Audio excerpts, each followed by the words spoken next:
Hello student, कैसे हो आप? आई होप सब ठीक ठाक होंगे, मज़े में होंगे। बेटा, कोऑर्डिनेशन कंपाउंड का लेक्चर नंबर 2 है। लेक्चर नंबर कोऑर्डिनेशन कंपाउंड के लेक्चर नंबर 1 में सबसे इम्पोर्टेंट टॉपिक अपन ने पढ़ा था बेटा डबल सोल्ड। ठीक है, डबल सोल्ड। डबल सोल्ड अपने एग्जाम्पल में अपने सिलेबस में कितने थे? 3 डबल सोल्ड थे। सबसे पहला था कार्डनेलाइट, ठीक है। दूसरा था मोर सॉल्ट, और तीसरा क्या था? पोटाशियम। ये तीनों चीज़ें थी। और डबल सॉल्ट के लिए मैंने क्या बोला था? जो अपनी आइडेंटिटी को लॉस करे किसमें? एक बार सॉल्यूशन में, वही क्या है? Double salt. कार्डनेलाइट की बात करूँ तो फॉर्मूला क्या था इसका? KCl dot MgCl2.6H2। ठीक। मोर सॉल्ट की बात करूँ तो मोर सॉल्ट के लिए मैंने क्या यूज़ किया था? बताओ बेटा, बताओ। फेरिक अमोनियम सल्फेट है, ferrous ammonium sulphate. Ferrous ammonium sulphate use किया था। और मैंने क्या किया था? एक बार फेरस को सल्फेट से, फिर एक बार अमोनिया को सल्फेट से मल्टीप्लाई करो और चार्ज बैलेंस करते हुए करो।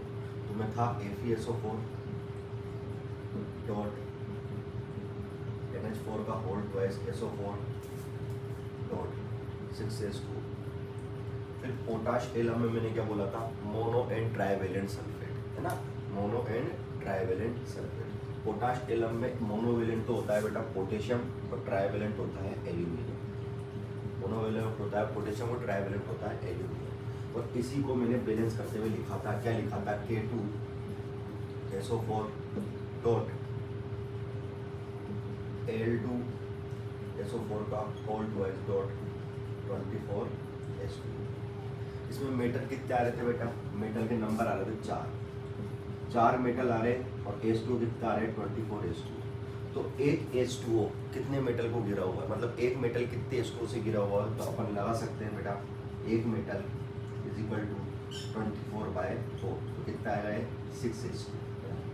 तो एक मेटल किससे गिरा हुआ होता है? 6H2O से गिरा हुआ होता है। ये सारी बात मैंने कर ली थी, है ना? और मैंने आपको एक चीज़ भी बताई थी कि कॉम्प्लेक्स के अंदर वाले कोई भी टेस्ट शो नहीं करते हैं, है ना? अभी काम आएगी ये कॉम्प्लेक्स के अंदर वाले जो भी होते हैं, कॉम्प्लेक्स के अंदर वाले टेस्ट शो नहीं करते हैं। ठीक। एक बात और बताई थी, अगर मैं भी कोई भी कंपाउंड लिखूं तो उसमें एक तो पॉजिटिव होगा और एक नेगेटिव होगा। देखना बेटा, मैं कैसे कंपाउंड लिखता हूँ अभी आपको समझ में नहीं आता है। देखो, एक तो ये डब्बा है ना, डब्बे को क्या बोलते हैं बेटा? कॉम्प्लेक्स कंपाउंड बोलते हैं। इस कॉम्प्लेक्स कंपाउंड के बाद मान लो एक सिंपल आयन एक तो ऐसा बन सकता है, एक ऐसा बन सकता है पहले डब्बा हो बाद में आयन हो, और एक ऐसा बन सकता है 2 डब्बे हो, और एक ऐसा बन सकता है ओनली डब्बा हो। समझ? बिल्कुल बेसिक चीज है। ठीक। अब एक ऐसा बन सकता हो जिसमें एक आयन और एक डब्बा हो, तो अब लेफ्ट वाला क्या होगा बेटा? पॉजिटिव। लेफ्ट वाला हमेशा पॉजिटिव होगा, तो ये पॉजिटिव होगा और ये क्या होगा? नेगेटिव होगा। इसमें देखो लेफ्ट में कौन है? इसमें लेफ्ट में बॉक्स है, तो बॉक्स वाला क्या होगा? इस बार पॉजिटिव होगा, ये नेगेटिव होगा, है ना? लेफ्ट वाला हमेशा क्या होगा? पॉजिटिव होगा। इसमें दोनों बॉक्स है, तो एक बॉक्स पॉजिटिव होगा लेफ्ट वाला, और एक क्या होगा? नेगेटिव। और इसमें एक ही है, मतलब ये क्या होगा बेटा? न्यूट्रल होगा। क्या होगा? न्यूट्रल। ना तो इसमें पॉजिटिव होगा ना इसमें नेगेटिव होगा। ठीक है, तो ऐसे होता है बेटा, लेफ्ट वाला हमेशा पॉजिटिव, राइट वाला हमेशा नेगेटिव। तो अगला जो टॉपिक है मेरा वो यही है, कॉम्प्लेक्स कंपाउंड। क्या है? Complex compound.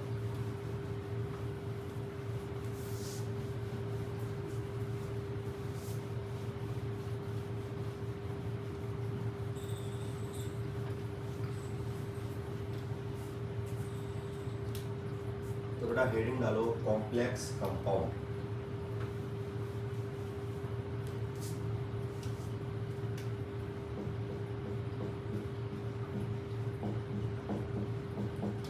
कॉम्प्लेक्स कंपाउंड लिखो फटाफट, लिखो अच्छी सी हेडिंग डालना, complex compound.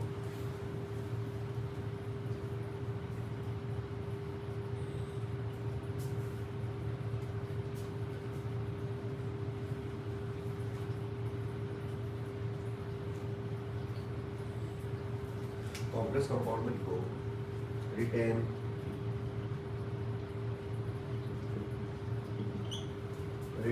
Identity obtained identity in H2O and does not give a test of all component या all ions लिख सकते हैं।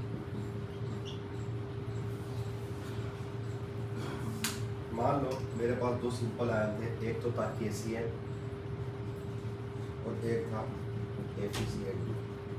एक KCl और FeCl2 ने मिलकर एक कॉम्प्लेक्स कंपाउंड बनाया जो था K4FeCl6। इसको मैंने एक बार सॉल्यूशन में डाला,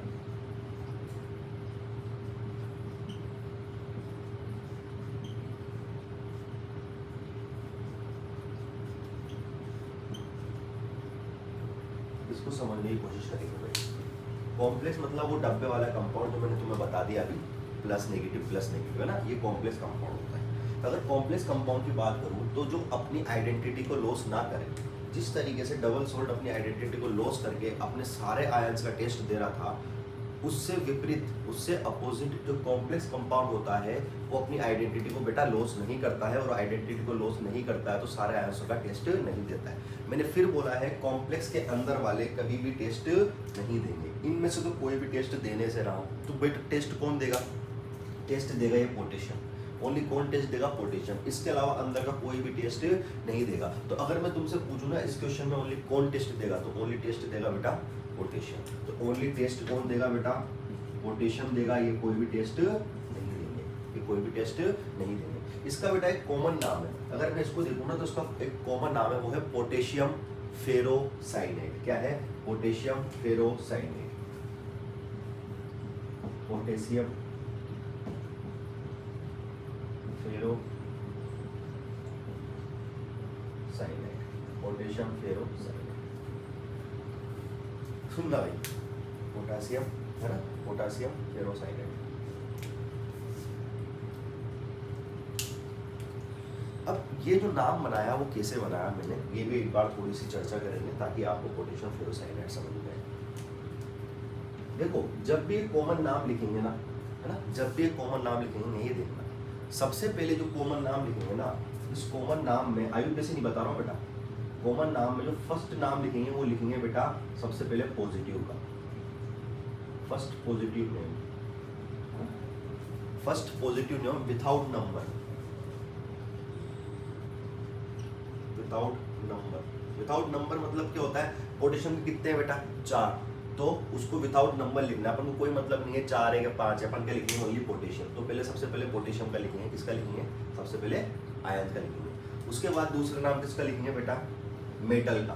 कौन से मेटल का? जो कॉम्प्लेक्स के अंदर मेटल है, तो फिर लिखिए कॉम्प्लेक्स के अंदर की मेटल।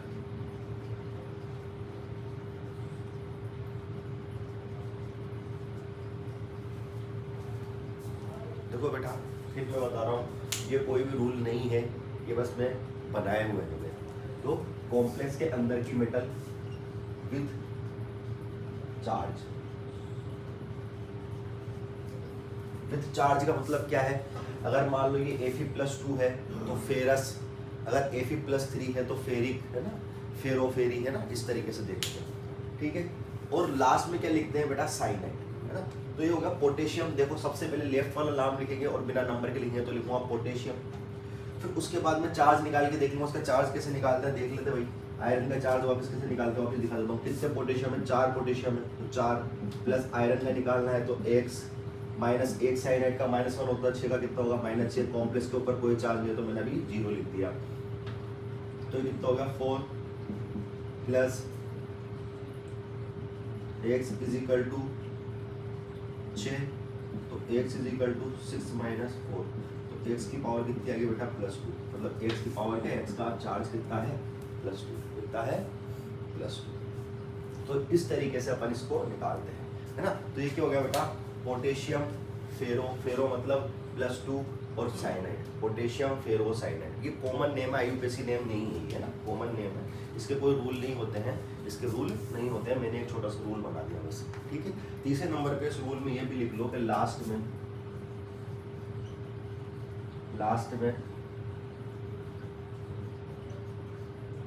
इसको बोलते हैं बेटा लिगेंड, ये बॉक्स के अंदर हम इसको लास्ट में लिगेंड का नाम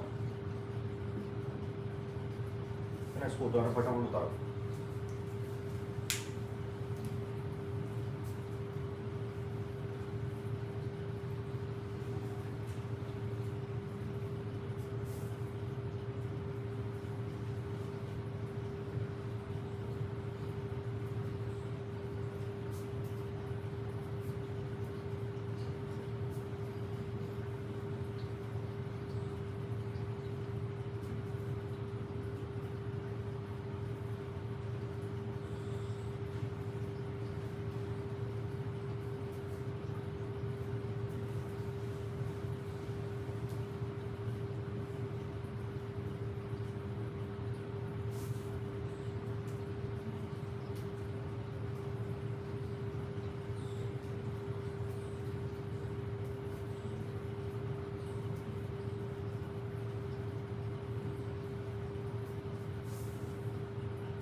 जैसे कि मान लो एक क्वेश्चन पूछता हूं मैं,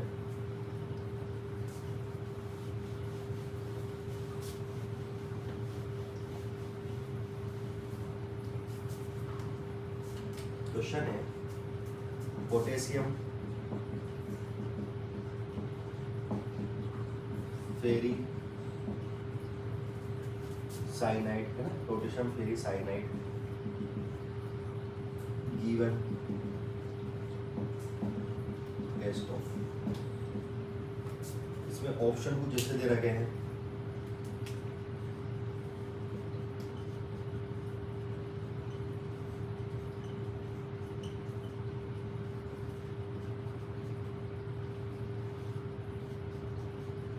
आपको कुछ इस तरीके के ऑप्शन दे रखे हैं और आपसे पूछा है कि potassium ferricyanide give test of.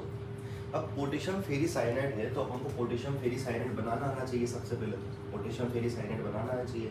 मैंने बोला है जब भी आपको इसे नाम मिले तो जो पहला नाम होगा ना वो हमेशा किसका होगा, पॉजिटिव का होगा। मतलब ये जो पोटेशियम होगा ये बाहर होगा, ये पोटेशियम बाहर होगा, एक आयरन होगा और एक साइनाइड होगा। और आयरन किस पे होगा, आयरन होगा बेटा +3, आयरन किस पे होगा +3 पे, और साइनाइड कितने होंगे बेटा, अभी के लिए 6 ही होंगे, अभी के लिए 6 ही होंगे। अब एक बात बताओ, ये भूल जाओ अभी तो, इसकी गिनती कितनी है, कितने नंबर है ये भूल जाओ, पहले अपन फॉर्मूला बनाएंगे। वैसे तुम्हें पता पड़ गया होगा जो टेस्ट होगा वो किसका होगा बेटा, पोटेशियम का होगा। टेस्ट तुम्हें पता पड़ होगा पोटेशियम का होगा, क्योंकि वो कॉम्प्लेक्स के अंदर वाले तो टेस्ट देंगे नहीं, कॉम्प्लेक्स के बाहर वाले टेस्ट देंगे, और कॉम्प्लेक्स के बाहर कौन सा, ओनली पोटेशियम, इसलिए पोटेशियम टेस्ट देंगे। ये सब तो आप भूल जाओ। आप इसको फॉर्मूले में कैसे कन्वर्ट करोगे एक बार वो देखना। मेरे को ये पता पड़ गया एफी किस में है, +3 में, इसको भूल जाओ, ये कोई कुछ नहीं था। अगर ये +3 में है, ये +3 में है तो ये -6 में, तो कॉम्प्लेक्स पे चार्ज कितना आएगा बेटा, कॉम्प्लेक्स पे चार्ज कितना आएगा, ये +3 ये -6, कितने बचे -3, तो ये -3, कॉम्प्लेक्स पे चार्ज कितना आएगा -3। इस तरीके से मेरे को ये मिला। अब ये तो मेरे को आयंस मिले है ना, ये मेरे को आयंस मिले। अब आयंस से मैं क्या करूंगा बेटा, पोटेशियम +1 ही होता है, आयन से क्या हुआ, फॉर्मूले में चेंज करूंगा। और फॉर्मूले में चेंज करने के लिए मैंने क्या किया था, याद करो कल मैंने क्या कराया था, इसकी जूती उसका सर, इसका सर उसकी जूती। तो इस बार सर पे चार्ज है, सर पे चार्ज उसकी जूती पे लाएंगे।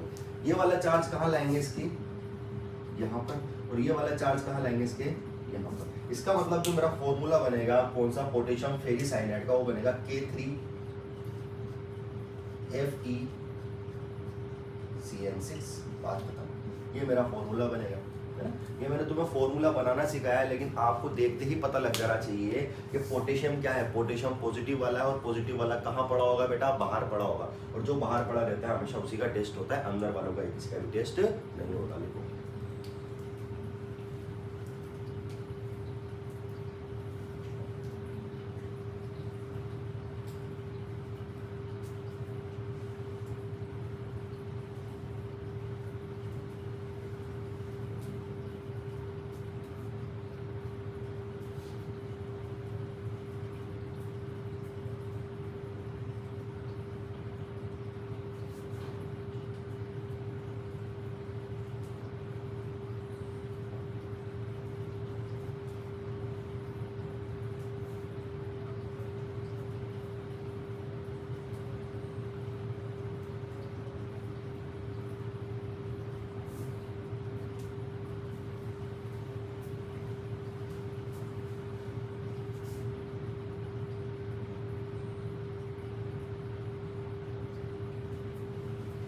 ठीक है।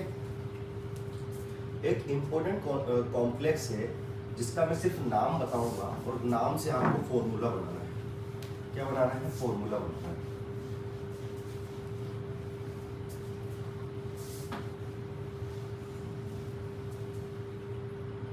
क्या नाम है? फेरी फेरो फेरीफेरोसाइनाइड। फेरीफेरोसाइनाइड इसका बेटा फॉर्मूला बना के दिखा दो। फॉर्मूला मतलब कॉम्प्लेक्स कंपाउंड बना के दिखा दो। ये ध्यान रखना कि जो पहला वाला नाम होगा, जो छोटा नाम होगा ये पॉजिटिव होगा और ये कॉम्प्लेक्स के बाहर होगा, और ये जो बड़ा नाम होगा ये क्या होगा? नेगेटिव होगा और कॉम्प्लेक्स के अंदर होगा। बस ये याद रखना, अपना काम हो जाएगा।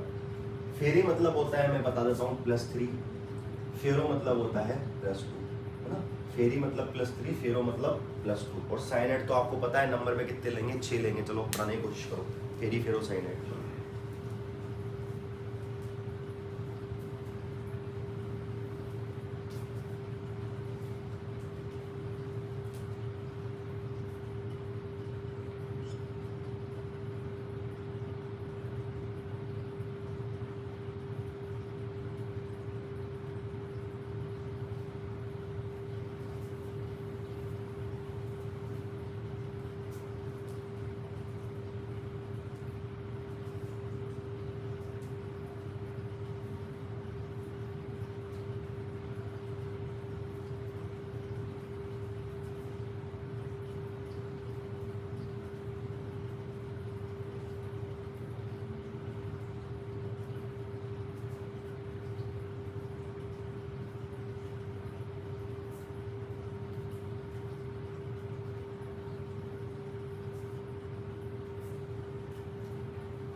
बनाने की कोशिश की होगी। देखो बेटा मैं लिखता हूँ फेरी फेरोसाइनाइड। तो फेरी मतलब ये बाहर आएगा और फेरी मतलब Fe+3 में होगा। जो जो बोल रहा है वैसा का वैसा लिखेंगे। फिर एक आएगा फेरो। फेरो मतलब Fe+2 और साइनाइड CN6। अगर मैं देखूं इस पे +2 है और इस पे -6 है, इस पे +2 है, इस पे -6 है, तो बाकी बचा चार्ज कितना होगा? -4। और वो -4 कहाँ आएगा? इस कॉम्प्लेक्स के ऊपर। ये तो इसके बन गए आयंस। आयंस बनने के बाद मैं क्या करूंगा बेटा? वो जूथी माता सर है ना, जूथी माता सर मतलब मेरे को क्या करना है? ये 4 कहाँ लेके आना है? Fe के यहाँ लेके आना है, ठीक। और ये कहाँ लेके जाना है? ये कॉम्प्लेक्स के यहाँ लेके जाना है। तो ये इसका फॉर्मूला, ठीक है, इसका फॉर्मूला हो गया फेरी फेरो साइनाइड का। तो बेटा ये इंपॉर्टेंट है, थोड़ा सा इंपॉर्टेंट है ना, फेरी फेरो साइनाइड इंपॉर्टेंट।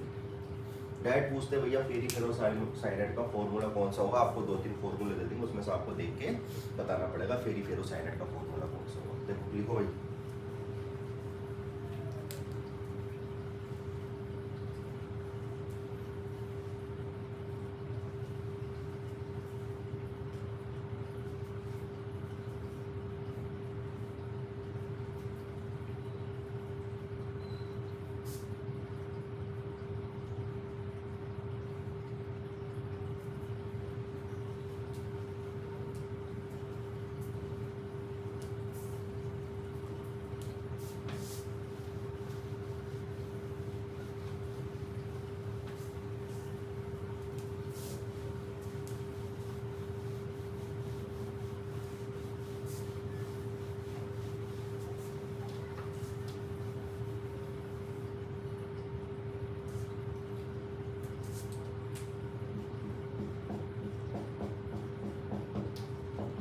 एनसीईआरटी में अपन को कुछ दे रखा है और कुछ दे के कुछ बनाया हुआ है और आपसे पूछ रहे हैं किसका टेस्ट पॉसिबल है ना। तो एनसीईआरटी में कुछ ऐसा दे रखा है कि CuSO4 की रिएक्शन अपन ने कराई है 4NH3 के साथ। किसके साथ कराई है? 4NH3 के साथ, है ना। अभी आप देखोगे बेटा कॉम्प्लेक्स कंपाउंड कैसे बनेगा। तो यहाँ पर जो कॉम्प्लेक्स कंपाउंड बनेगा वो बनेगा NH3 का 4,4SO4, बेटा कॉम्प्लेक्स कंपाउंड बनाना अपना आप सीख जाओगे, तुम्हें ना अभी सिखाऊंगा आगे वाली क्लासों में। मैंने भी ना SO4 बाहर क्यों कर दिया, NH3 अंदर क्यों कर दिया, है ना, ये सब अपन बनाना सीखेंगे। 4 ही क्यों लिए, 5 क्यों नहीं लिए, 6 क्यों नहीं लिए, ये सब अपन सीखेंगे बाद में, ठीक। तो बस मेरे को ये बता दो कि ये रिएक्शन करने के बाद मेरा ये फॉर्मूला बनता है, ये फॉर्मूला बनता है। अब ये किसका टेस्ट देगा, अगर मैं इसको एकवच सॉल्यूशन में डालूंगा, इसको एकवच सॉल्यूशन में डालूंगा, तो आप सबको ही पता है कि कॉम्प्लेक्स के अंदर वाले तो कोई टेस्ट नहीं देंगे। तो ये कैसे टूट जाएगा बेटा, Cu NH3 का 4 प्लस 2। अब ये प्लस में क्यों आएगा, ये प्लस में क्यों आएगा, क्योंकि ये क्या है, लेफ्ट हैंड साइड है, और उधर क्या है, राइट हैंड साइड है, तो किस में आएगा, SO4 2 माइनस, है ना। तो ये तो टेस्ट देने से रहा है ना, नो टेस्ट, क्यों, कॉम्प्लेक्स टेस्ट ही नहीं देता, ये टेस्ट देगा। और SO4 का टेस्ट कराने के लिए मैंने क्या किया था बेटा, BaCl2 डाल दिया था, क्या डाल दिया था, BaCl2, और जैसे ही BaCl2 डाल दिया था क्या बनेगा, BaSO4 बनेगा, जिसका क्या होता है बेटा, वाइट प्रेसिपिटेट होता है। कल ही पढ़ा था अपन ने, वाइट प्रेसिपिटेट होता है। ये NCERT में दे रखा है और अपन को पढ़ना जरूरी था, इसलिए मैंने बता दिया। ये कॉम्प्लेक्स बना, ये कॉम्प्लेक्स कैसे बना बेटा, अपन आगे देखेंगे ना।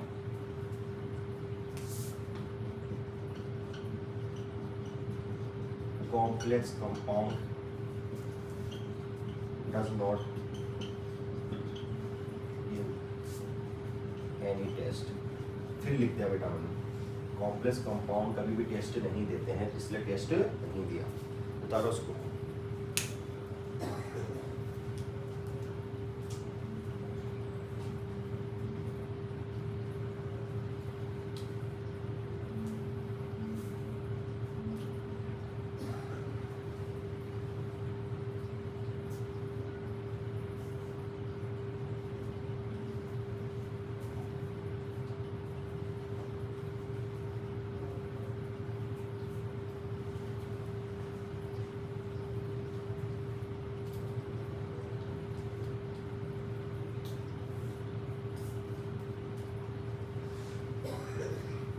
चलो बेटा आगे चलते हैं।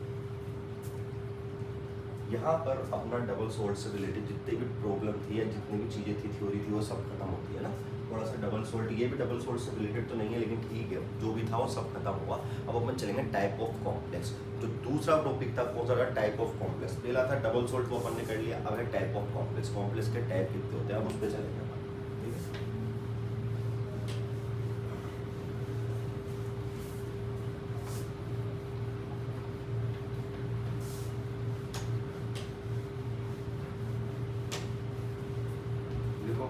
टाइप ऑफ कॉम्प्लेक्स,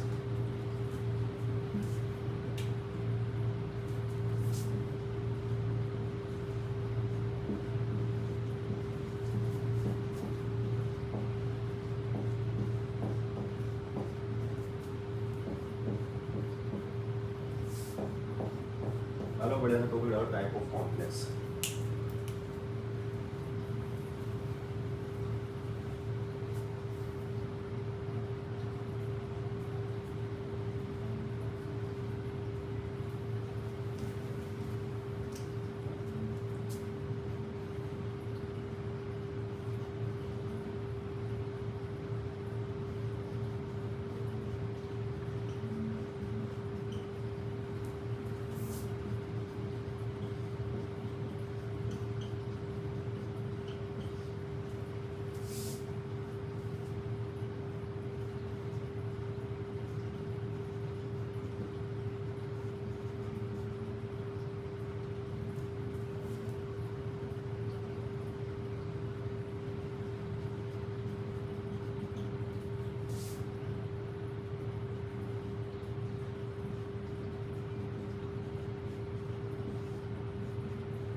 पहला है टाइप ऑफ कॉम्प्लेक्स में, भाई कॉम्प्लेक्स की बात कर रहा हूँ बस, कॉम्प्लेक्स मतलब इस डब्बे की बात कर रहा हूँ, ये डब्बा किधर आएगा उसी की बात कर रहा हूँ। देखना अब आपको पता है लेफ्ट हैंड साइड वाला पॉजिटिव, राइट हैंड साइड वाला नेगेटिव, तो इस बार डब्बा किधर आ रहा है बेटा, राइट हैंड साइड आ रहा है मतलब नेगेटिव, तो है an ionic complex. An ionic complex मतलब कॉम्प्लेक्स क्या है इसमें, नेगेटिव है, ठीक है, टाइप ऑफ कॉम्प्लेक्स में। फिर एक केटायनिक कॉम्प्लेक्स। केटायनिक कॉम्प्लेक्स क्या होता है बेटा, जिसमें जो कॉम्प्लेक्स हो क्या हो, पॉजिटिव, और लेफ्ट हैंड साइड वाला हमेशा क्या रहता है, पॉजिटिव, तो ये केटायनिक कॉम्प्लेक्स, केटायनिक है ना। फिर है न्यूट्रल। न्यूट्रल मतलब जिसमें सिर्फ एक कॉम्प्लेक्स हो, कॉम्प्लेक्स के अलावा कुछ भी नहीं हो, है ना, तो कॉम्प्लेक्स के अलावा कुछ नहीं हो तो ये न्यूट्रल कॉम्प्लेक्स हो गया। और होता है कॉम्प्लेक्स ही केटायन हो और कॉम्प्लेक्स ही एनायन हो, मतलब दो डब्बे हो, एक डब्बा लेफ्ट में हो एक डब्बा राइट में हो, जो डब्बा लेफ्ट में होगा वो केटायन होगा, जो राइट में होगा वो एनायन होगा। वही बात है देखो, केटायन और एनायन, बाकी बात सब सेम की सेम है ना। वापस समझ लो, एनायनिक कॉम्प्लेक्स जिसमें कॉम्प्लेक्स किधर की तरफ हो, इधर लिख लो बेटा, कॉम्प्लेक्स किधर की तरफ हो, लेफ्ट की तरफ, सॉरी राइट की तरफ। एनायनिक मतलब कॉम्प्लेक्स साइड की तरफ। केटायन मतलब कॉम्प्लेक्स किधर की तरफ हो, लेफ्ट की तरफ। न्यूट्रल मतलब ओनली कॉम्प्लेक्स, और कॉम्प्लेक्स केटायन कॉम्प्लेक्स एनायन मतलब टू कॉम्प्लेक्स।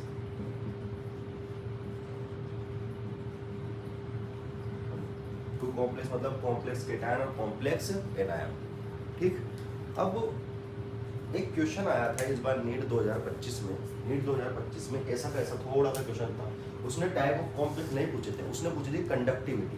क्या पूछी थी, कंडक्टिविटी। वो भी पढ़ाऊंगा, पहले इसको एक बार उतारो।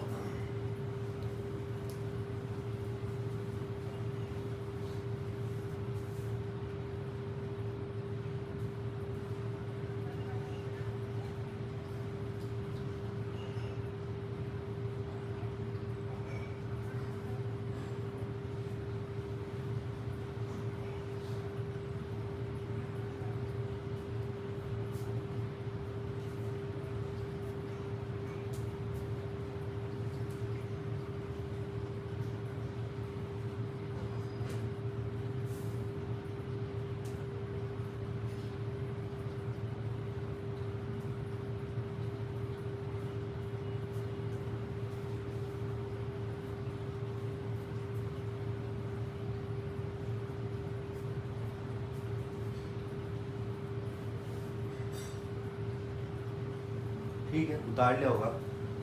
तो अगर मैं पूछूं यहाँ पर कंडक्टिविटी, कौन ज़्यादा कंडक्ट करेगा और कौन कम कंडक्ट करेगा इसी क्वेश्चन में, तो मैं लिख सकता हूँ कि कंडक्टिविटी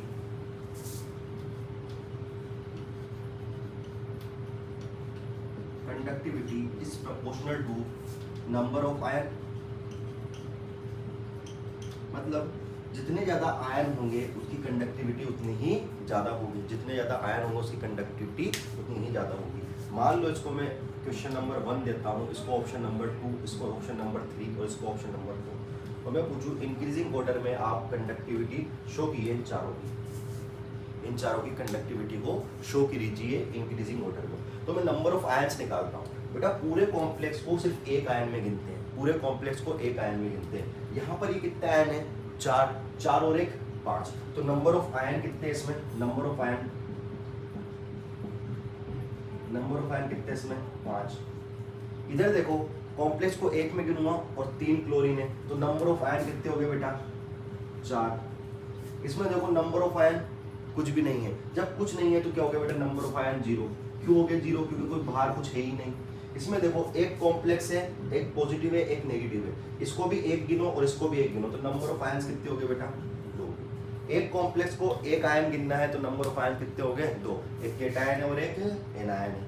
अब कंडक्टिविटी की बात करूं तो जितने ज्यादा नंबर ऑफ आयन होंगे उतनी कंडक्टिविटी ज्यादा होगी। इंक्रीजिंग ऑर्डर में बताना तो सबसे कम कौन होगा बेटा, सबसे कम होगा 3 के बाद कौन होगा 4 के बाद कौन सा होगा 2 और 2 के बाद क्या होगा 1। और ऐसा का ऐसा क्वेश्चन आप नीट में देखना, ऐसा का ऐसा क्वेश्चन इस बार आया है। आपको आयंस दे रखे थे, आयंस देने के बाद आपसे पूछ रहे थे किसकी कंडक्टिविटी लीस्ट होगी, है ना, शायद यही पूछा था सबसे कम कंडक्टिविटी किसकी होगी, और उसमें 2 ऑप्शन थे और दोनों ऑप्शन ही सही थे। उसमें बोनस भी हो सकता है क्वेश्चन, बोनस तो नहीं होगा, 2 आंसर दोनों के आंसर करेक्ट हो सकते हैं ना, 2 आंसर दोनों के करेक्ट थे, करेक्ट थे। तो अपन बोल सकते हैं कि लीस्ट कंडक्टिव कौन होगा जिसमें नंबर ऑफ आयंस ही नहीं होंगे। नंबर ऑफ आयंस नहीं होंगे मतलब ये वाला लीस्ट कंडक्ट होगा, और मोर कंडक्ट वो होगा जिसमें नंबर ऑफ आयंस सबसे ज्यादा होंगे। तो नंबर ऑफ आयंस किसमें सबसे ज्यादा है, इसमें सबसे ज्यादा है। ठीक है बेटा, बताओ।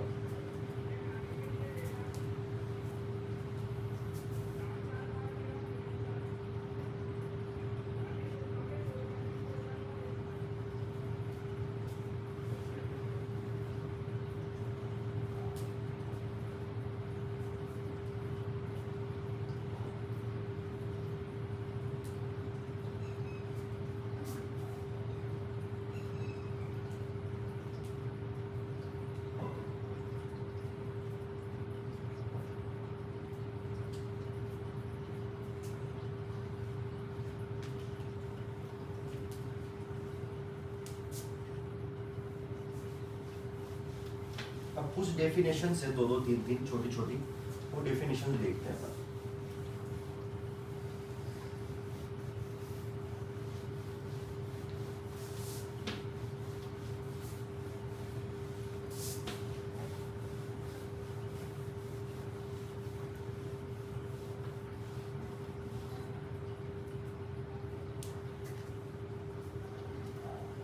ठीक है बेटा, दो तीन डेफिनेशन है वो देखते हैं।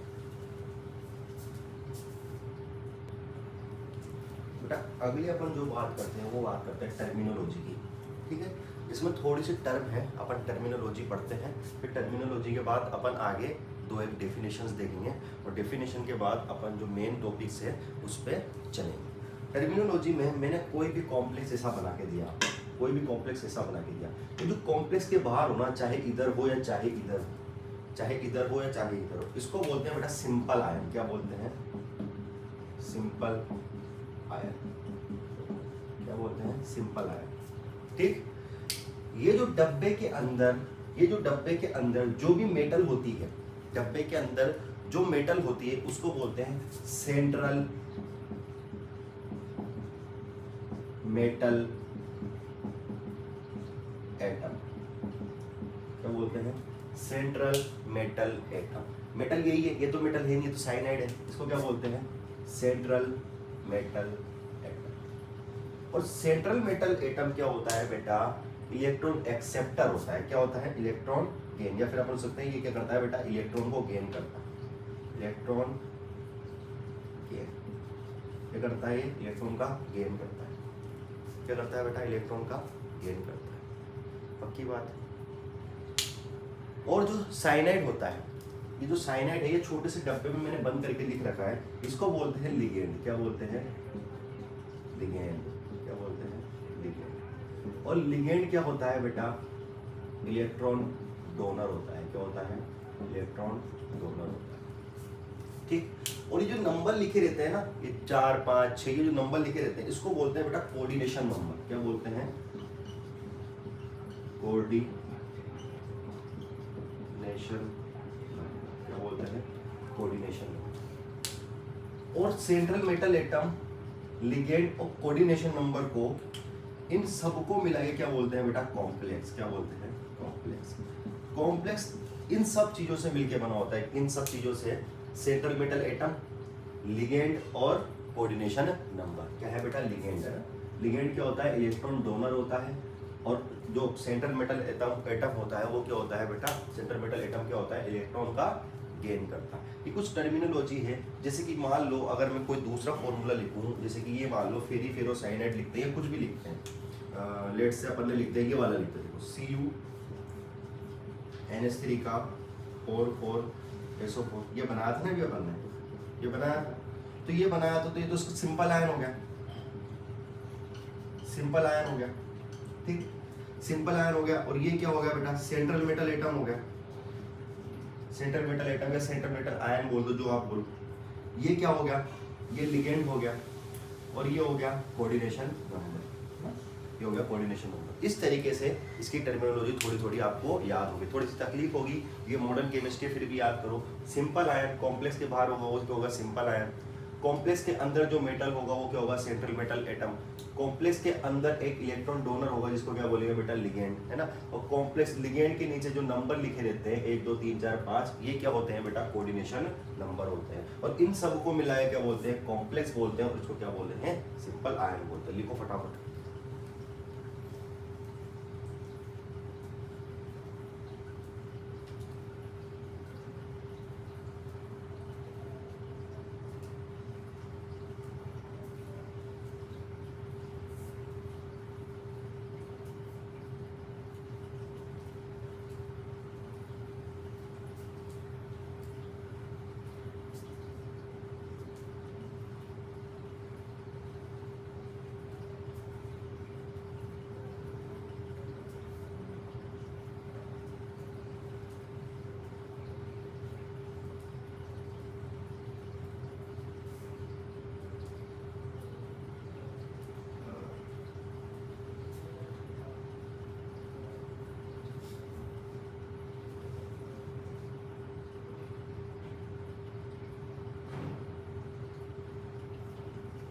ठीक है बेटा,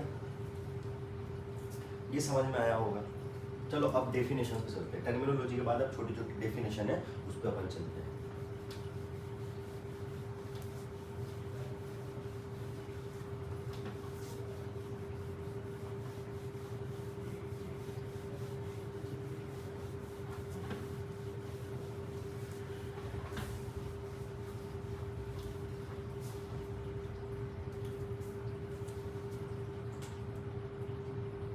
चलो बेटा डेफिनेशन देखते हैं। सबसे पहले होता है बेटा होमोलेप्टिक लिगेंड। क्या होता है, होमोलेप्टिक लिगेंड या होमोलेप्टिक कॉम्प्लेक्स। तो है होमोलेप्टिक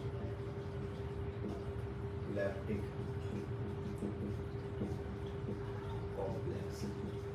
बेटा यहाँ से जो क्वेश्चन आया था वो आया था नीट 2024। बहुत इजी क्वेश्चन थी, है ना। वो फर्जी नीट हुई थी ना, जो 720 में से बहुत सारे बच्चों के नंबर आए थे, वो नीट थी। Metal surrounding metal surrounding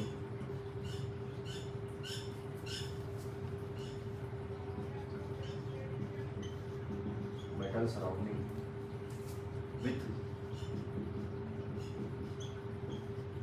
all same ligand,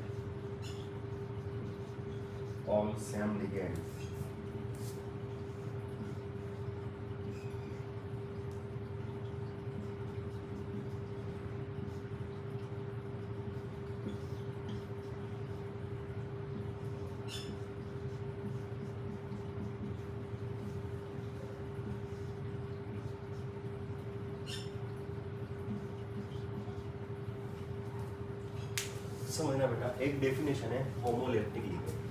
होमो मतलब होता है बेटा समान या सेम। होमो मतलब होता है सेम। लेप्टिक मतलब होता है बेटा लिगेंड, है ना। एक तरीके से याद करोगे जिसमें सेम लिगेंड हो। सेम लिगेंड का मतलब हो जिसमें लिगेंड अंदर चेंज ना हो। तो metal surrounding with all same ligand. ये मेटल है, ये मेटल है कोबाल्ट बेटा। ये भी क्या है, कॉपर है। ये कोबाल्ट और ये कॉपर है ना।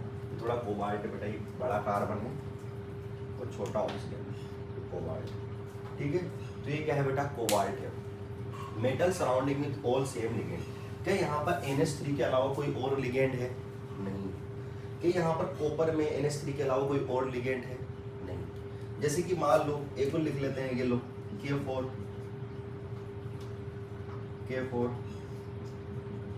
FeCN6। क्या यहाँ पर साइनाइड के अलावा कोई और लिगेंड है? नहीं। तो जितने भी लिगेंड है या जितने भी कॉम्प्लेक्स है, ये कॉम्प्लेक्स क्या है, होमोलेप्टिक। क्या है बेटा, होमोलेप्टिक। होमोलेप्टिक मतलब जितने भी कॉम्प्लेक्स के अंदर लिगेंड हो सारे एक ही टाइप के हो, एक से दूसरी टाइप के ना हो। ठीक है, एक से ज्यादा टाइप के ना हो। ठीक है, इसको उतारो होमोलेप्टिक लिगेंड।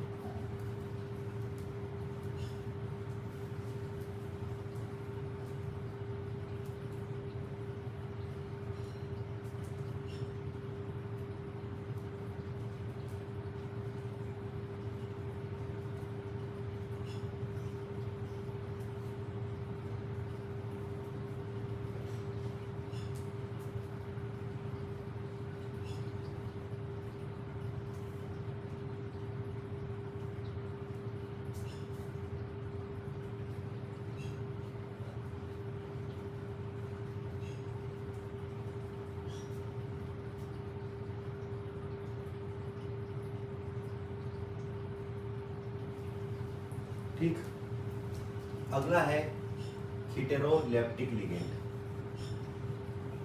बेटा मैं मिटा रहा हूं, आपको मिटाने की जरूरत नहीं है, पूरा लिखना आप।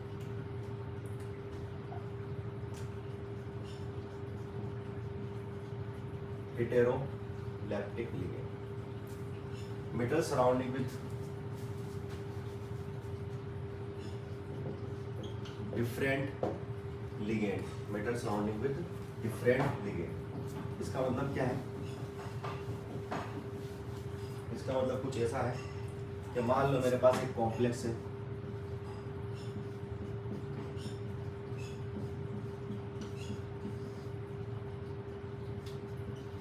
ये देखो मेरे पास कुछ कॉम्प्लेक्स है। क्या इस कॉम्प्लेक्स में 2 टाइप के लिगेंड है? एक टाइप का लिगेंड तो कौन सा है? NH3 है, और दूसरे टाइप का लिगेंड कौन सा है? Cl। तो यहाँ पर कितने टाइप के लिगेंड है बेटा? यहाँ पर 2 टाइप के लिगेंड है। इसको क्या बोलेंगे बेटा? Heteroleptic ligand. इसको क्या बोलेंगे? हेटेरोलेप्टिक लिगेंड, है ना? लिखो इसको हेटेरोलेप्टिक लिगेंड।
ठीक है, होमोलेप्टिक कॉम्प्लेक्स हो गया, हेटेरोलेप्टिक कॉम्प्लेक्स हो गया। ये डेफिनेशन है छोटी छोटी।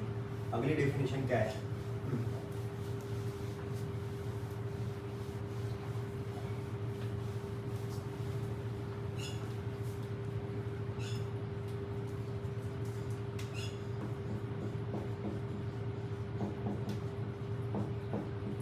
सेंट्रल मेटल एटम या बेटा कहीं कहीं तो सेंट्रल जो मेटल है वो आयंस की तरह बिहेव करेगा और कहीं कहीं एटम की तरह बिहेव करेगा। जैसे कि मान लो, पहले एग्जांपल लिख लेते, बाद में डेफिनेशन लिखते रहेंगे। जैसे कि मान लो ये वाला था K4Fe(CN6), यहाँ अपन ने निकाला था तो आयरन कितना आया था बेटा? +4 में, और आयरन +2 में, और आयरन +2 में आया था तो यहाँ पर कैसा बिहेव कर रहा है? ये आयन की तरह। किसकी तरह बिहेव कर रहा है? आयन की तरह, है ना? जहाँ भी चार्ज होगा वो किसकी तरह बिहेव करेगा? आयन की तरह। अगर मैं एक और लिखता हूँ जिसमें लिखा FeCO, बेटा कोबाल्ट नहीं है, कार्बोनिल कंपाउंड है ना, कार्बोनिल कंपाउंड, कोबाल्ट नहीं है। बेटा कोबाल्ट और कार्बोनिल में एक चीज समझना, जब मैं कोबाल्ट लिखूंगा तो कार्बन बड़ा और ऑक्सीजन छोटा लिखा करूंगा। जब मैं कोबाल्ट लिखूंगा तो कार्बन बड़ा और ऑक्सीजन छोटा लिखा करूंगा, और जब कार्बोनिल लिखूंगा तो दोनों बड़े लिखे करेंगे, है ना? तो ये क्या है बेटा? कोबाल्ट है। ये क्या है? कोबाल्ट है। और ये क्या है? कार्बोनिल है। थोड़ा सा ध्यान रखना बेटा, जब दोनों बड़े होंगे तो क्या होगा? कार्बोनिल होंगे। जब एक बड़ा और एक छोटा होगा तो क्या होगा बेटा? कोबाल्ट होगा। और कार्बोनिल जो होता है ना बेटा, वो क्या होता है? न्यूट्रल होता है ना, न्यूट्रल होता है। ठीक है, तो मेरे पास एक कंपाउंड ऐसा है जिसमें आयरन CO5 बनता है। ठीक, अब इस कंडीशन में क्या होता है? इस कंडीशन में कार्बोनिल पे कोई चार्ज होता नहीं है, और कार्बोनिल पे कोई चार्ज नहीं होता तो आयरन पे भी कोई चार्ज नहीं आता। तो आयरन का चार्ज कितना रहता है बेटा? 0 रहता है। और आयरन का चार्ज 0 रहता है तो जिस भी एटम पे या जिस भी मेटल पे चार्ज 0 रहता है उसको आयंस तो मैं बोलूंगा नहीं, फिर वो क्या बन जाएगा बेटा? एटम। ठीक है, तो सेंट्रल मेटल एटम भी हो सकता है और सेंट्रल मेटल आयन भी हो सकता है, दोनों होते हैं, है ना? दोनों हो सकते हैं। ठीक है, इसमें नीचे लिख सकते हैं अपन act as a electron pair acceptor, act as a electron pair acceptor. और इलेक्ट्रॉन पेयर एक्सेप्टर को क्या बोलते हैं बेटा? लेविस एसिड, है ना? Lewis acid. भाई ये किसकी तरह बिहेव करता है? इलेक्ट्रॉन पेयर एक्सेप्टर की तरह बिहेव करता है। क्यों करता है? क्यों करता है? ड्यू टू याद करो मैंने जब आपको डी ब्लॉक पढ़ाया था तो मैंने बोला था डी ब्लॉक के जितने भी ऑर्बिटल होते हैं उसमें क्या रहते हैं? वैकेंट डी क्या रहते हैं बेटा? प्रेजेंट रहते हैं, है ना? दिखाया था ना vacant d, due to vacant d orbital present, due to vacant d orbital present. भाई इसके पास वैकेंट डी ऑर्बिटल है और लिगेंड के पास क्या है? एक्स्ट्रा लोन पेयर है। तो लिगेंड एक्स्ट्रा लोन पेयर क्या करेगा बेटा? वैकेंट डी ऑर्बिटल में दे देगा। एक चीज और समझो, अपन बोल रहे हैं कोऑर्डिनेशन कोऑर्डिनेशन कोऑर्डिनेशन, एक बॉन्ड और होता है बेटा कोऑर्डिनेशन बॉन्ड, कोऑर्डिनेशन बॉन्ड। और जो कोऑर्डिनेशन जो बॉन्ड होता है ना बेटा, वो ध्यान समझना। कोऑर्डिनेशन बॉन्ड बनता कैसे? कोऑर्डिनेशन बॉन्ड बनता है बेटा शेयरिंग से, लेकिन इक्वल शेयरिंग नहीं होती, इनइक्वल शेयरिंग होती है। कोऑर्डिनेशन बॉन्ड में एक तो क्या करता है? लोन पेयर को या नेगेटिव को डोनेट करता है ना, और एक क्या करता है? लोन पेयर या इलेक्ट्रॉन को एक्सेप्ट करता है ना। इसी तरीके से क्या बनता है? कोऑर्डिनेशन बॉन्ड बनता है। क्या बनता है? कोऑर्डिनेशन बॉन्ड बनता है। ठीक है बेटा, इसकी डेफिनेशन क्या है? एक as a electron pair acceptor. Electron pair acceptor क्या होता है बेटा? लेविस एसिड होता है, due to vacant d orbital present. लिखो फटाफट।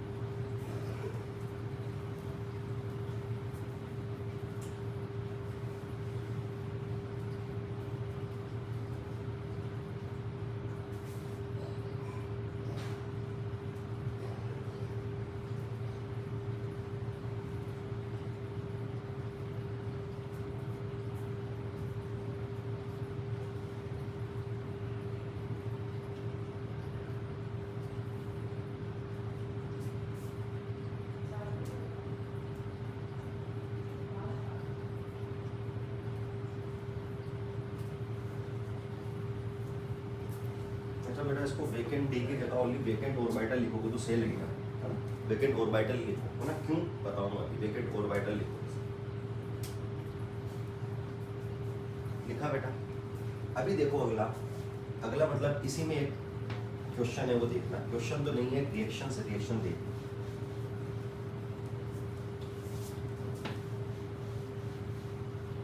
क्या होता है इधर देखो, मेरे पास Zn+2 है और मेरे पास 4NH3 है।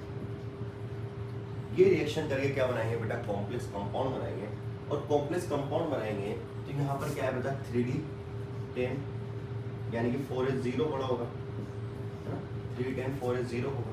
ठीक है, अब ये जो मेटल है ये क्या है? इलेक्ट्रॉन एक्सेप्टर है। क्या है? Electron acceptor.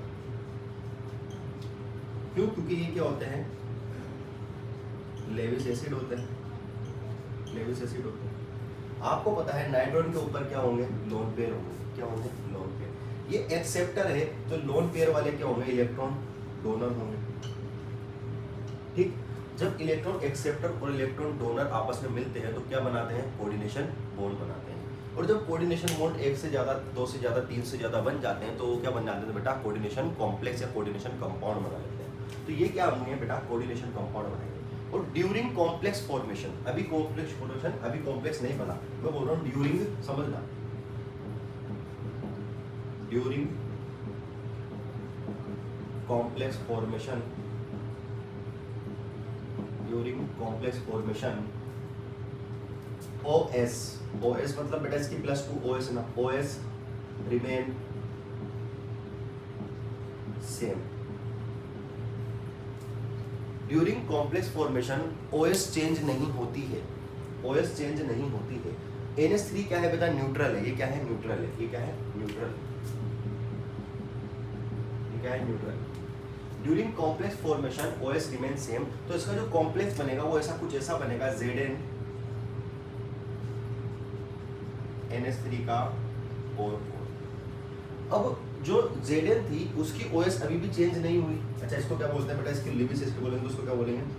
Levi's base. समझना, मैं बोल रहा हूँ Zn की OS अभी भी चेंज नहीं हुई और NH3 पे कोई चार्ज ही नहीं है, तो Zn की OS कितनी होगी? यहाँ भी +2 होगी और यहाँ +2 होगी और इस पे कोई चार्ज नहीं है, तो कॉम्प्लेक्स पे भी कितना ही चार्ज आएगा? कॉम्प्लेक्स पे भी चार्ज आएगा बेटा +2। आई बात समझ में?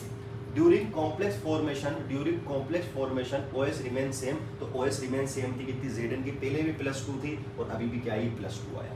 NH3 न्यूट्रल था, इस पे कोई चार्ज नहीं था, इसने क्या किया, बस इलेक्ट्रॉन को डोनेट किया, कोई चार्ज वार्ज तो थे नहीं, तो जो इस पे चार्ज होगा वही कॉम्प्लेक्स पे चार्ज होगा, लिखो इसको ऐसे स्टार लगा के लिख लेना, स्टार लगा के लिखना।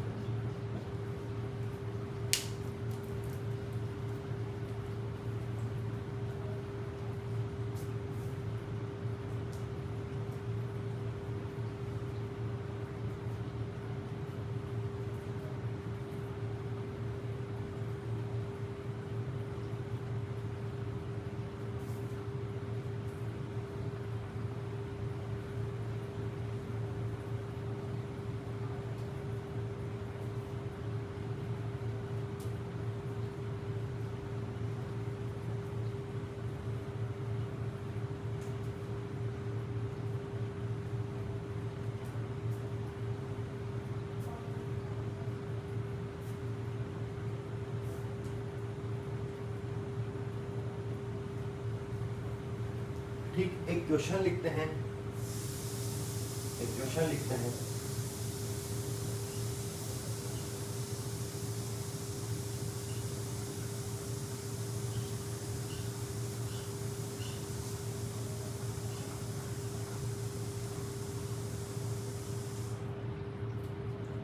क्वेश्चन में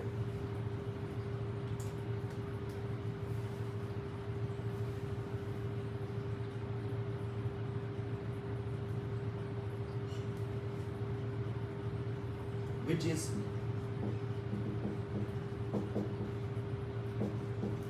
not condition for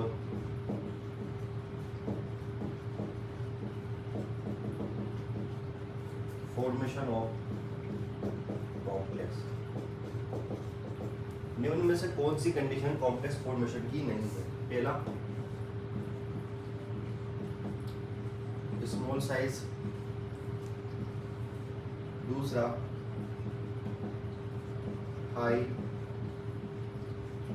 charge density, ठीक है, हाई चार्ज डेंसिटी, तीसरा वैकेंट ऑर्बिटल, और चौथा variable OS, which is not condition for formation of complex। Complex बनाने के लिए कौन सी कंडीशन क्या है बेटा, नहीं मानी जाती है ना। तो स्मॉल साइज, जब मैंने एफ ब्लॉक का लास्ट टॉपिक पढ़ाया था, तो उस लास्ट टॉपिक में मैंने बनाया था कि left to right F block का साइज डिक्रीज होता है, तो left to right H block का साइज डिक्रीज होता है, तो कॉम्प्लेक्स बनाने की टेंडेंसी इंक्रीज होती है।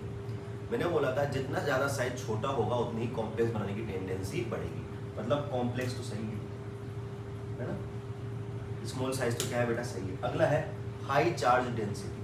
हाई चार्ज डेंसिटी कुछ भी नहीं है बेटा, जितना ज़्यादा चार्ज होगा, और मेटल पे चार्ज क्या आएगा, पॉजिटिव चार्ज आएगा, जितना ज़्यादा पॉजिटिव चार्ज होगा उतना ही ज़्यादा साइज छोटा होता जाएगा, और जितना ज़्यादा साइज छोटा हो जाता है उतनी ज़्यादा कॉम्प्लेक्स की टेंडेंसी बढ़ती जाएगी, सेम टू सेम, ठीक है। अगला है वेकेंट ऑर्बिटल। अरे सामने वाले के पास वेकेंट ऑर्बिटल ही नहीं होगा तो लिगेंड इलेक्ट्रॉन को डोनर कहाँ करेगा, ये तो मस्ट कंडीशन है, ये तो क्या है, मस्ट कंडीशन। क्या नहीं है, वेरिएबल ओएस। वेरिएबल ओएस होने का मतलब ये नहीं है वो कॉम्प्लेक्स बना है ना, वेरिएबल ओएस होने का मतलब ये नहीं है कि वो कॉम्प्लेक्स बना है। बेटा जेडन याद करो, जेडन CDHG याद करो, जेडन CDHG वेरिएबल ओएस शो नहीं करते थे, फिर भी वो कॉम्प्लेक्स बना रहे, अभी बना के दिखाया।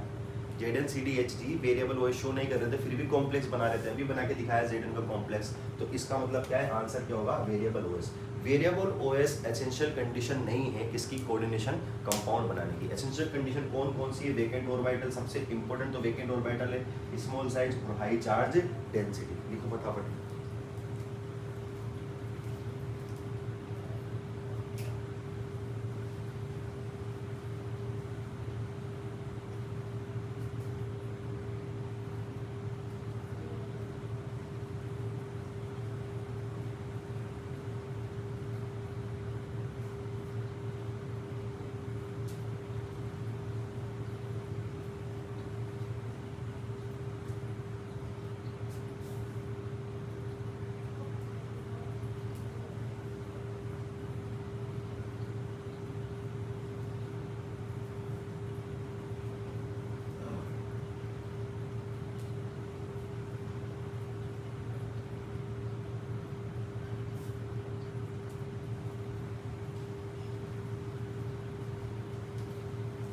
ठीक है बेटा, आज के लिए इतना ही। अब अगला जो टॉपिक है अपना वो क्या है, लिगेंड है।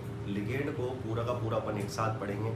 लिगेंड में क्या होता है, मोनोडेंटेट क्या होता है, बाइडेंटेट क्या होता है, पेंटाडेंटेट क्या होता है ना, लिगेंड कितने कितने टाइप्स के होते हैं, वो सब अपन अगली वाली क्लास में पढ़ेंगे। अभी तक के लिए बेटा इतना ही बहुत है आज के लिए, इतना ठीक है। आगे अपन बाद में पढ़ते हैं। जब के लिए टाटा बाय बाय।